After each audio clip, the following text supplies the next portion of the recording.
네, 어제 문재인 대통령이 취임 100일 기자회견을 가졌습니다. 내용과 형식을 두고 여야가 전혀 다른 평가를 내렸습니다. 한편 살충제 계란 파문으로 국민 불안이 가중되는 가운데 잠시 후 정부가 전수조사 결과를 발표합니다. 정치권에선 정부의 늑장 대응을 질타하는 목소리가 이어지고 있는데요. 이 시간 김현 민주당 대변인 차명진 전 국회의원 두 분 모시고 정치권 이슈들 짚어보겠습니다.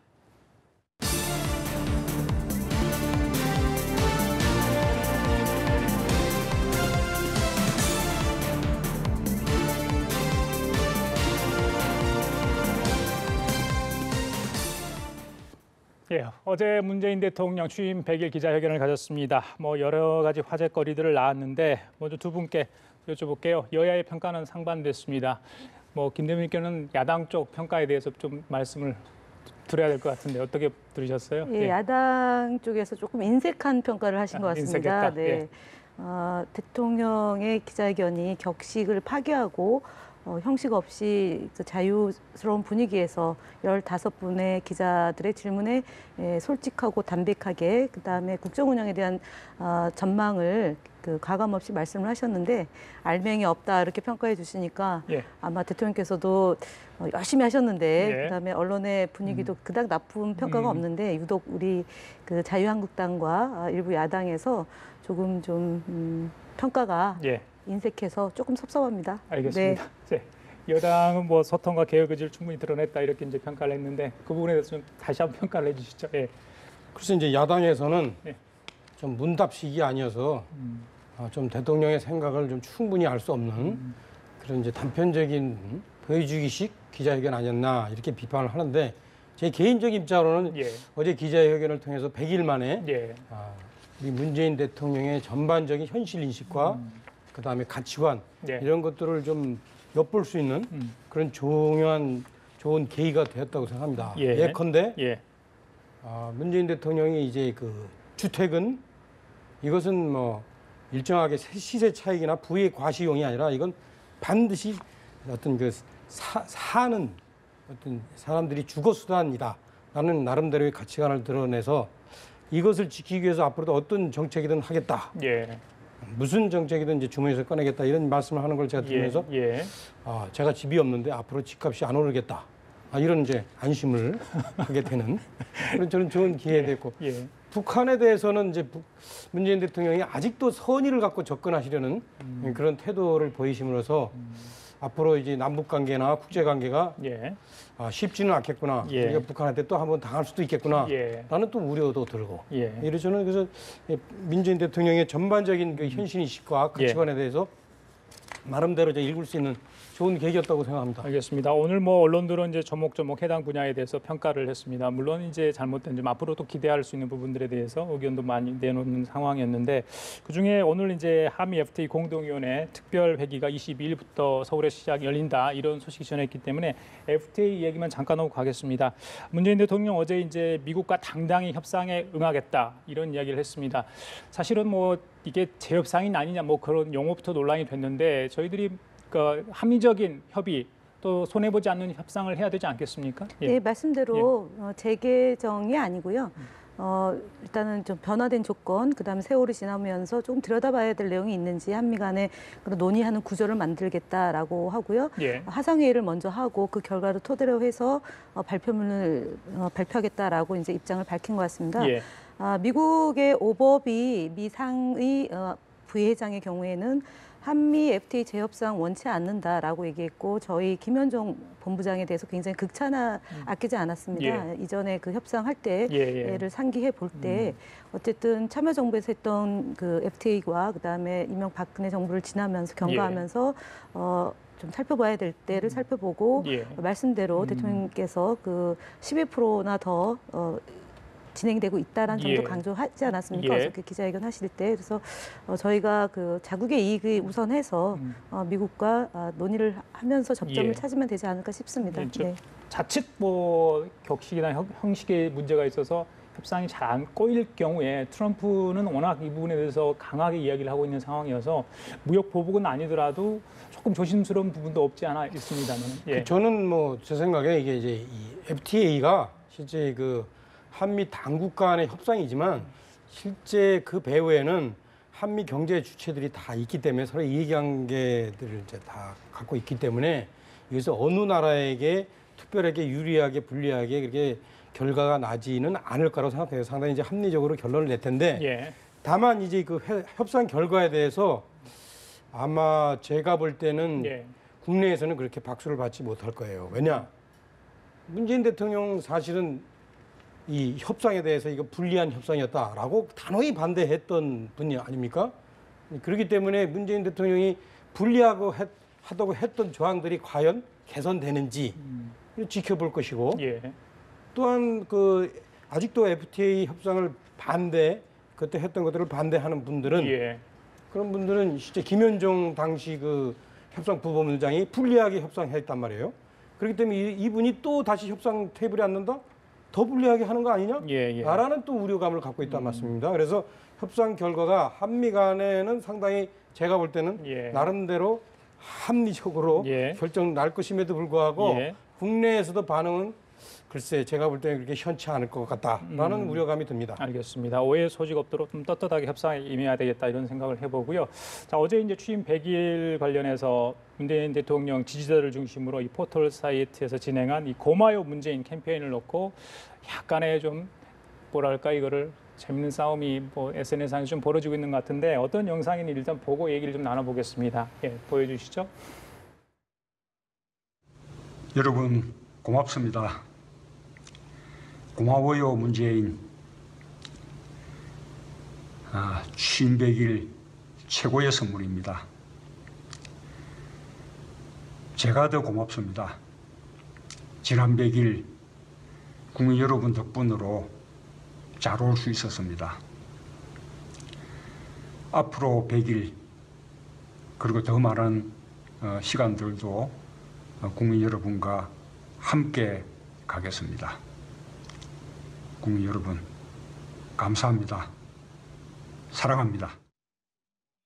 예, 뭐 차연님 먼저 여쭤볼게요. 뭐 셀카봉으로 찍은 것 같은데 각도를 잘 맞춰야지 잘 나오지 않습니까? 그러니까 많은 정치인들이 예. 실제 자기들의 어떤 현장 활동이나 어떤 대국민 소통 행보를 이렇게 홍보한다고 하면서 사진사나 촬영사를 달고 다니면서 해요. 그렇게 보면은 국민들이 볼 때 좀 뭔가 이렇게 좀 약간 위장적인 그런 모습이 있는데 아직도 아마 그런 사람들이 많을 겁니다. 근데 이제 문재인 대통령 저 셀카봉 이렇게 각도도 약간 빗나가게 어긋나게 찍은 것이 저는 상당히 좀 진정성 있게 받아들여져요 오히려. 예. 그래서 좋습니다. 아마추어 프로는 아닙니다. 예, 좋고 또 이 문재인 취임 100일을 맞이해서 고맙습니다 문재인 이렇게 많은 분들이 하는 것도 예. 뭐 이렇게 저는 이게 여론 조작이다 예. 이렇게 안 봐요. 문재인 대통령 뭐 실제 그동안 전직 대통령들이 하지 못했던 예. 가까운 대국민 행보도 열심히 하시고 예. 그리고 보수 대통령이 못했던 기초노령연금 인상, 그다음에 보수 대통령이 못했던 보훈 그 처우의 대폭적인 개선 예. 예. 이런 거 참 박수 받을 만하죠. 그래서 그러니까 아마 보수층들도 지지해서 78% 나오는 거 아니겠습니까? 예. 예. 좋습니다. 뭐 이 알겠습니다. 부분에 대해서 제가 뭐 따로 할 말 없습니다. 예, 실검 1위였는데 뭐 검색어 조작 뭐 이런 얘기가 나오다 보니까 이제 좀 공방이 있는 것 같습니다. 어떻게 보세요, 김 대변인께서? 사실은 이게 뭐 어제 오늘은 아닌 것 같고요. 지지자나 국민들이 궁금한 내용을 이제 포털 사이트에 검색어를 치고 그래서 뭐 실검 1위, 그러니까 그날의 화제 인물이 또는 화제되는 사건이 대부분 실검 1위를 장식하지 않습니까? 이번에 이제 대통령이 100일 동안 정말 국정 운영을 잘 해주신 것에 대해서 지지하는 분들이 할 수 있는 거라고는 정말 고마워요 대통령, 예. 고마워요 문재인 밖에 없었던 것 같습니다 실제로요. 예. 그래서 예. 그 포털 사이트에서 서로 이제 하자라고 제안해서 진행된 건데 예. 야당에서 이를 두고 뭐 여론 조작이라고 말씀을 하시는데 사실은 여론 조작은 국가 공권력에 의한 또는 그런 이제 국정원에 의한 내지는 뭐 군을 동원해서 민간인을 동원해서 조직적으로 여론을 조작해서 민의를 왜곡하는 것이 여론이 조작인 거지 예. 지금처럼 뭐 고마워요 문재인 이렇게 했다고 그것이 여론 조작이다라고 얘기하는 것은 야당에서 과도한 이제 문제 제기이지 않을까 싶습니다. 그래요. 네. 알겠습니다. 하여튼 취임 100일 맞아서 여러 가지 얘기들이 많이 나오고 있는데 일단 지지율이 70%를 웃돌고 있는 상황, 뭐 일부는 80%를 안팎으로 나오고 있는 상황인데 취임 기념 우표첩 32,000부가 매주 매진이 됐다고 합니다. 뿐만 아니라 문재인 대통령의 마지막 글자를 딴 이니, 또 굿즈 상품들 있죠. 예, 캐릭터 상품들도 굉장히 불티나게 팔리고 있다. 근데 이걸 뭐 단순히 100일마다 현상은 아니고요. 취임 초부터 계속해서 이제 대통령이 사용했던 어떤 그런 상품들에 대해서 국민들이 굉장히 많은 관심을 가지고 있는데 그 부분은 어떻게 보세요? 사실은 이제 좋아하는 정치인 또는 좋아하는 연예인에 대해서 적극적으로 이제 뭐 표시를 하는 게 이제 오래됐죠. 뭐 어제 오늘의 문화는 아니라고 보고요. 특히 문재인 대통령이 촛불 민심을 반영해서 그다음에 오랫동안 정말 민주주의가 퇴행되고 우리 사회가 경직되어 가는 과정에서 새로운 소통하는 대통령의 모습을 보면서 참 대통령의 모습이다라는 그런 기대감을 표출하고 있는 거 아니겠습니까? 그래서 대통령에게도 기운을 더 복돋아 드리고 그다음에 스스로가 참 훌륭한 대통령을 우리가 선출했구나라는 그런 만족감의 표시로서 우표를 사기 위해서 이른 아침부터 줄을 서서 이제 샀던 분들이 이제 계속 나 샀다 이렇게 뭐 페이스북이나 이런 트윗에 올리고요. 또 못 구매한 분들은 또 아쉬움을 피력하고 있는 것 같고 그다음에 대통령의 문재인의 인이라는 이니셜은 사실은 대선 캠페인 기간 중에도 많은 사람들이 현장에 있을 때마다 이렇게 피켓 같은 거나 뭐 손 피켓, 뭐 종이 피켓 이런 거에서 만들어 와서 뭐 꽃길만 걷게 하겠다 이런 뭐 문구도 적고요.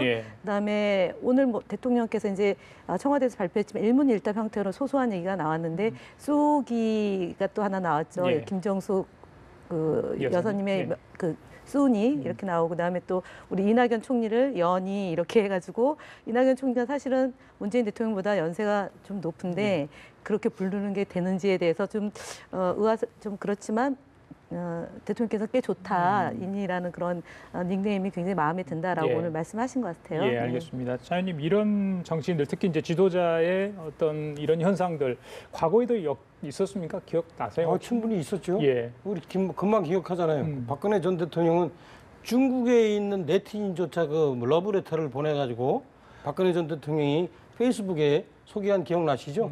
그래서 박근혜 대통령이 중국 청년한테 힘내라, 열심히 해라 뭐 이런 했던 기억도 나는데 뭐 정권 초기에 일정하게 정권 출범과 관련해서 대통령에 대한 어떤 기대 이런 것들이 여러 가지 닉네임 아니면 SNS에서 소통 그리고 기념물 판매의 날개도치 팔리는 거 뭐 이런 현상 다 있을 거고 뭐 언론에서 그런 거 취재해도 괜찮고요. 뭐 그래서 기대감을 좀 갖도록 해서 대통령 자신도 내가 이거 함부로 하면 안 되겠다라는 생각을 하는 것은 뭐 좋은 일이라고 봅니다. 알겠습니다. 자, 어제 이제 취임 100일 맞아서 많은 분들이 자, 이제부터 좀 지켜봐야 되겠다. 또 여의도에서 그런 얘기 많이 나옵니다. 지금부터 정말 현미경으로 들어봐야 되겠다. 또 홍준표 대표 같은 경우는 연말까지 좀 기다려보겠다. 뭐 이런 이야기도 하지 않았습니까? 자, 지금 문재인 정부가 처한 과제도 굉장히 많지 않습니까? 이 지점에 가장 좀 심각하게 좀 받아들여야 할 부분이 있다면 어떤 게 있을까요? 저는 이제 일각에서 나온 얘기 중에 하나가 지금 공무원들이 이제 예를 들어서 인사청문회를 준비할 때 이전 장관을 모셨던 공무원들이 문재인 정부 인사청문회도 준비했던 공무원들이고요. 박근혜 정부에서 일했던 공무원들이 지금 이제 또 문재인 정부에서 일을 하지 않습니까? 사실 대통령이 한 분이 바뀌었다고 나라가 바뀌는 건 아니고요. 더욱 중요한 것은 공무원 공직사회가 정말 얼마만큼 국민들을 위해서 헌신하고 봉사하고 이전에 그런 쌓였던 문제점들을 발로 뛰면서 일을 하느냐. 이것이 손발이 맞아야지만 국민들에게 안심을 주고 되지 않을까 싶어요. 얼마 전에 경찰청장 그런 이제 온라인상의 문제 때문에 티격태격했던 게 국민들한테 정말 밉상사납게 보였던 일이지 않습니까? 그래서 제가 볼 때는 저희가 야당에서 걱정하는 것, 뭐 이게 정권 초기이기 때문에 나타난 현상이다라고 할 수 있는 말씀에 대해서 정말 귀를 기울이고 국민들을 위한 안전한 정부를 만들기 위한 노력을 기울여야 되고요. 특히 공직사회에서의 개혁, 스스로 자정 노력을 통해서 달라진 국민과 달라진 대한민국을 위해서 헌신적으로 일하는 공직사회의 기강이 저는 무엇보다 중요하다라고 보고요. 정말 성공하려면은 손발이 맞춰서 대통령의 국정 철학이 위에서부터 아래까지 잘 전달될 수 있고 알겠습니다. 국민들도 공감할 수 있으면 좋겠습니다. 그 탈원전 문제, 사드 문제, 또 남북 관계, 뭐 여러 가지 국내 현안들이 많습니다만은, 네, 자 이런 문제를 풀기 위해서 가장 뭐 조금 이 대목만 챙겨야 되겠다 하는 부분이 있을까요? 어떤 게 있을까요? 차관님 생각하시죠? 그러니까 저는 이렇게 생각해요. 대통령이 바뀌니까 나라가 별로 안 바뀐다고 그러시는데 전 진짜 많이 바뀐 것 같아요. 그래요? 예, 일단 가치관이 많이 바뀌잖아요. 그래서 뭐 그런 부분에 대해서 논란을 할 그런 뭐 이렇게 여지는 없고, 다만 제가 부탁드리는 건 뭐냐면 뒷감당을 하셔야 된다. 이 부분이 뒷감당이 안 되는 상황이 오면은 예. 급하게 올라간 만큼 급하게 떨어질 것이다. 예컨대 지금 재정 지출을 상당히 화끈하게 하시고 계십니다. 근데 이 부분과 관련해서 이것은 반드시 청구서가 필요합니다라는 얘기를 국민한테 안 하고 있어요, 지금. 나중에 이제 그렇게 하는 건 어떻게 됩니까? 빚더미에 올라왔든지 사실 뒤에서 옆구리로 청구서가 제출되든지 예, 할 겁니다. 예. 원전 문제도 마찬가지입니다. 이 문제에 대해서 사실은 솔직히 하려면은 예. 현재 그 미국이나 북유럽 같은 데처럼 저녁에는 다 소등하셔야 됩니다. 우리가 전기를 아껴 써야 됩니다. 그래야지만 안전한 에너지를 쓸 수 있습니다. 이렇게 해야 되는데 예. 그 부분에 대해서 얘기 안 하잖아요. 예. 이게 앞으로 사실은 이 단순히 철학이 바뀐 것뿐만 아니라 이 과학도 바뀌는데 예. 앞으로 전기 예측량이 이렇게 바뀝니다. 예. 이게 좀 나중에 뒷감당을 할 수 없는 예, 경우가 예. 되는데 저는 뭐 잘 되기를 바라는 마음에서 뒷감당을 하셔야 될 것이다. 예. 그거를 생각 안 하시고 지금 이렇게 기세좋게 나가다가는 예. 우리도 예상 못하는 그런 실적이 생긴다. 예. 제가 한 예만 든다면 박근혜 전 대통령이 최순실 사태 나기 전에는 다 모든 전문가들조차 다 잘 나갈 거라고 생각했어요. 그죠? 10년 주기설 이거 여기 안 통한다 이렇게 얘기했었습니다. 예. 그러나 어느 순간 이렇게 실족하면 급전직하하게 되는 겁니다. 그래서 알겠습니다. 제가 잘 못 되기를 바라는 마음에서 드리는 말씀이 아니라 잘 예. 되기를 바라는 마음에서 예. 뒷감당을 하셔야 된다. 그리고 그 부분에 대해서 지금부터 솔직히 얘기하셔야 된다. 예. 청구서 내밀으셔야 된다. 예. 그래서 국민 속에서 그게 공론화돼야 된다. 저는 그렇게 생각합니다. 알겠습니다. 청와대 참모들도 좀 새겨들었으면 좋겠고요. 자, 이제 취임 100일 맞아서 여론조사를 했는데 소통에 대해서 국민들은 많은 후한 점수를 줬던 것 같고요. 상대적으로 인사 문제에 대해서는 조금 아쉬웠다 이런 지적이 많은 것 같습니다. 그 중에 하나가 이제 김희수 헌법재판소장의 후보자 임명 동의안. 지금 현재 소장이 한 100일 정도 200일 정도 공석인 것 같아요. 근데 이제 이걸 가지고 여야가 합의를 하려고 했는데 지금 이유정 헌법재판관 후보자의 그 문제가 또 다시 불거지면서 합의가 쉽사리 안 되는 그런 상황이 지금 벌어지고 있습니다. 야당이 강하게 좀 반발하고 있는데 어떤 내용에 있어서 반발하고 있는지 좀 내용을 들어보고 얘기를 나누겠습니다. 예. 국민의당과 바른정당이 헌법재판관 후보자 이유정 재판관 후보자에 대해서 비토를 하겠다고 합니다. 그 이유는 이유정 후보자가 변호사로서 시대의 양심을 걸고 이 사회의 모순을 지적하고 적폐를 시정을 요구하는데 참여하고 시정 요구를 하는 서명을 했다는 것을 문제 삼는다는 것입니다. 3.1운동 때 독립만세를 불렀으면 해방된 나라에서 공직 취임을 하지 못한다 해야 되겠습니까? 적폐청산해 달라고 촛불로 만든 이 새로운 대한민국에서 그런 분이야말로 모셔다가 귀중하게 써야 되는 것입니다. 이유정 헌법재판관 후보자 추천은 인사가 만사가 아니라 망사의 수준이 된 문재인 정부의 인사 참사가 지금도 계속되고 있다는 것을 단적으로 드러내고 있는 사건입니다. 이유정 후보자는 저는 이렇게 규정을 합니다. 정치 재판관 후보자이고 반헌법 재판관 후보자라고 단정 짓습니다. 문재인 대통령은 당장 즉각 후보자 지명을 철회해 주시기 바랍니다. 헌법재판소는 헌법 해석과 관련해서 최종적 심판기관이고 헌법 수호의 최후의 보루입니다. 정치적 중립성, 독립성을 가져야 하고 편향성이 없어야 하는데 대통령께서 헌재가 생기고 난 이후에 가장 편향적인 인물을 헌법재판관으로 지명을 했습니다.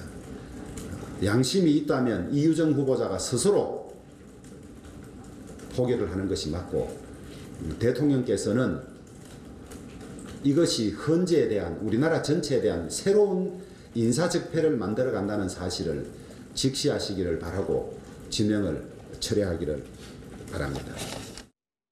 예, 자, 김 대변인 들으셨죠? 자, 여당 쪽, 민주당 쪽은 어떻게 계속 가야 된다고 보시는 건가요? 네, 그렇죠. 네. 지금 헌법재판소의 재판관 중에 여성이 단 한 분도 안 계십니다. 그래서 대통령과 대법원장 그다음에 국회가 각각 3인씩 추천하는 구조로 되어 있고요. 이분이 정당에서 무슨 뚜렷하게 활동하시지는 않았고 저희 당의 이제 인재 영입의 케이스로 하셨지만 활동하지 않으신 분입니다. 그래서 그동안 정치적인 자유나 표현의 자유, 그다음 사회적 약자를 위해서 훌륭한 활동을 해오신 분이고 예. 그리고 인사청문회를 통해서 이분이 적격인지 아닌지를 검증하는 기간을 가져야 되는데 일부 야당에서 시작도 하기 전에 파토부터 놓겠다라고 선언하는 것은 예. 국민들이 보기에 좀 민망합니다. 그래서 어. 좀 그러니까 일반적이고 일상적이어야 되는데 예. 좀 비정상적으로 어쨌든 자꾸 안 된다 뭐 이런 것만 좀 하시는 예. 행태가 예. 좀 국민들한테 설득력이 저는 별로 없을 것 같습니다. 일단 네. 검증 절차, 즉 인사청문회는 밟아야 아이, 된다. 그렇죠. 예, 네. 최소한 그런 말씀이셨고요. 예, 차이님. 글쎄요, 저는 예. 문재인 대통령께서 이분을 이유정 변호사를 법무부나 어디 검찰 쪽 있죠? 예. 거기에 임명을 하셨으면 좋았을 걸 이런 생각이 그건 또 듭니다. 어떤 의미입니까? 이분이 선거 때마다 자신의 정치적 입장을 표방을 해왔어요. 정당에 특별히 소속된 것보다 더 강하게 영향력을 미쳤어요. 그죠? 예, 예. 이거 뭐 특별하게 오히려 정당에 소속 안 됐기 때문에 영향력이 상당히 강한 거 아닙니까? 이분이. 그렇죠? 그래서 이런 경우라면 예. 예컨대 제가 볼 때는 탁현민 행정관을 청와대 채용했다는 거 그거 문제 안 삼습니다. 그러니까 그렇기 때문에 법무장관이나 어떤 검찰총장이나 예. 어떤 청와대 예. 이런 데 기용을 하셨으면 좋겠다 이런 생각이 들고 우리가 상식적으로 생각해봐도 헌법재판관은 그야말로 최종적인 정말 그 심판관 아닙니까? 헌법이라는. 그렇기 때문에 가능한 한 그래도 좀 야당 쪽에서 이건 너무하지 않느냐 이런 생각을 안 하는 분을 좀 예. 임명하시는 그런 좀 지혜가 필요하지 않을까 저는 예. 생각합니다. 제가 만약 예. 그 여당이 지금 그 자유한국당이었고 자유한국당의 대통령이 이렇게 선거 때마다 자유한국당 쪽을 지지했던 사람을 헌법재판관으로 임명한다 그러면 저는 예. 아주 대놓고 반대했을 겁니다. 이거는 아닙니다. 예. 근데 지금 이제 경력이 나왔지만 저분이 소위 더불어민주당만 지지했던 게 아니라 야당에 그러니까 정의당도 지지를 했던 분이고 실제로 그 헌법재판소의 재판관은 우리 사회의 다양한 의견을 듣고 판결을 내리는 예. 정책으로 해석을 하는 예. 경우도 많이 있습니다. 정당 해산도 정치적인 사안 아니었습니까? 실제로 그렇기 때문에 이제 사회의 약자, 소수의 의견이 헌법 정신에도 분명히 반영이 돼야 되기 때문에 예, 예. 그런 의견을 갖고 계신 분이 들어가는 것이 9분 중에 한 분인데 예. 그것에 의해서 좌지우지되는 거 아니지 않습니까? 다수의 의견과 소수의 의견이 같이 들어가는 거고 예. 그러니까 여섯의 의견이 채택이 되는 것이잖아요. 네네. 김용문 공식부부 장관 이번 일로 여러 번 고개를 숙였습니다. 식약처장뿐만 아니라 공무원들 미숙한 정부 대응에 대해서 굉장히 여야 모두 질책을 했는데 특히 식약처장 같은 경우는 야당 쪽에서 좀 사퇴를 해야 되는 거 아니냐까지 나오죠. 이 총리과는 질책도 하고요. 자, 어떻게 보십니까? 전반적인 이번 상황에 대해서는. 일단은 이제 취임한 지 한 달 되는 분이고요. 물론 적절치 않은 말로 인해서 국민들한테 질타를 받은 것은 예. 역시 유구무원입니다. 그리고 이낙연 총리께서도 잘못된 브리핑을 할 거면 아예 하지를 마라라는 정도의 강한 질타를 하셨습니다. 예. 그래서 제가 볼 때는 어쨌든 부족한 것은 좀 부족한 대로 지금은 상황을 수습하고 타겟책을 찾는 것이 더 급선무라고 보고요. 예. 농림부 장관이 직접 나서서 지금 국민들이 불안해하는 것에 대해서 정부의 신뢰를 하도록 하는 것이 제일 우선한다고 봅니다. 그래서 예. 어쨌든 발표하셨던 것처럼 좀 이렇게 물론 2015년 11월 달부터 이 문제가 제기가 됐고 예. 그때부터 좀 더 적극적으로 방지 대책을 마련하지 못했냐라는 지적도 물론 있습니다. 그건 뭐 과거는 과거대로 묻고요. 앞으로 현재에서부터 미래로 갈 때 정말 국민의 먹거리 문제만큼은 더 이상 장난치지 못하게 만들어야 되고 예. 믿는 도끼에 발등찍혔다라는 그런 국민의 볼멘 목소리가 안 나올 수 있도록 민주정부에서는 정말 제대로 이런 그 먹거리 관리를 잘 예. 시스템화 구축하고요. 문제가 되는 경우는 일벌백계 해야 된다고 봅니다. 알겠습니다. 자, 뭐 정부 여러 가지 대책을 내놨는데 차연님. 저는 뭐 제가 전문가가 아니라서 예. 뭐 정확하게는 모르겠지만 1차적으로 그러면 이렇게 저렇게 가둬서 키우는 산란개들의 진드기 문제는 앞으로 어떻게 해결을 하려고 그러는지 그리고 이 지금 살충제 말고 예. 혹시 다른 문제는 없었는지 또한 이 실제 가두어 키우는 가축들에게 생기는 많은 문제들이 예. 있는 걸로 지금 구전으로 알고 있는데 예. 차제에 이런 문제들은 그 손을 댈 생각이 없는지 예. 저는 그걸 한번 묻고 싶고 예. 그다음에 식약처장과 관련해서는 그렇습니다. 문재인 대통령이 인사정책을 쓰면서 어느 순간인가 이 인사정책의 기본 방침을 분명히 바꿨어요. 뭐냐면 이 사람의 어떤 경력의 하자 이런 부분에 대해서 따져서 국민적 공감을 얻는 사람을 우선 채용하기보다는 내가 일단은 믿는 사람을 채용해서 이 사람의 업적으로 성과를 보겠다. 예. 그랬는데 이 식약처장이야말로 그 태도를 가늠할 수 있는 첫 번째 케이스가 되는 거예요. 예. 이제 캠프에 있던 분을 이렇게 이 식약처장을 임명해 놨는데 예. 이분이 어떻건 간에 지난 10일 날 국민들한테 잘못된 발표를 했단 말씀입니다. 예. 과연 이것을 어떻게 문재인 대통령이 인사 처리할 것인지는 앞으로 좀 지켜보겠습니다. 네, 알겠습니다. 자, 이거 하나 질문 드리고 오늘 마무리할까요? 오늘 이제 김대중 전 대통령 DJ 8주기였죠. 서거 돌아가신 지 8주기 되는 날인데 문재인 대통령과 여야 5당 대표가 총 출동을 했습니다. 궁금한 게 이제 민주당과 국민의당의 한 뿌리가 이제 사실은 DJ 그쪽부터 나오지 않겠습니까? 그런데 이제 여야로 갈렸죠. 앞으로 두 당의 운명, 물론 전당대회 결과도 따라서 좀 어떻게 될지 모르겠습니다. 뭐 탈당론, 정계개편 여러 가지 이야기 나오는데 김 대표님 생각에 자 오늘 뭐 이런 자리에서 뭐 그런 얘기가 나오지는 않았을 것 같아요. 현장에서는. 네, 예. 네. 앞으로 어떻게 보세요? 전망은?